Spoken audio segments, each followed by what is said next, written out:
Сагат ириштон шлештканан камишайды та башкыршт маждажырынчын доны докторынықмы. Якуш нощиной кайкот тауитыхайм. Раждар кушынганин агмагашка докторма бахаты дышты аштаж зытчыжыны ярджыты.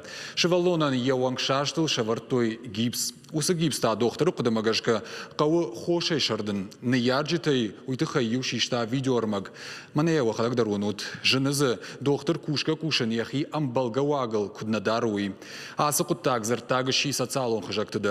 Маждаджи районы шарлаваг гугиты Геннадий куджагафтамей забахканан доны кушаган ямиты рафауин агышты. Алаяк пыттажи фашта докторы шохтко той ябнаты. Кутагма баштонай нарыркашсан шлештканан комитет. Уйдыхафе кушын котта управлений ража монаджи хушканаг гушаты Эдуард. Сыжахта умабай кушам. 43-летний врач-травматолог, находясь предположительно в состоянии алкогольного опьянения, при осмотре 8-летнего ребенка, пришедшего с родителями на консультацию, у которого был перелом лодыжки ноги и наложен гипс, не ознакомившись с медицинской документацией, сделал назначение смазывать гипс мазью.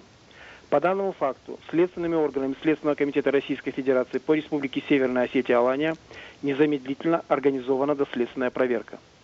В настоящее время следователями изымаются медицинская документация, а также проводятся необходимые проверочные мероприятия, направленные на установление всех обстоятельств произошедшего.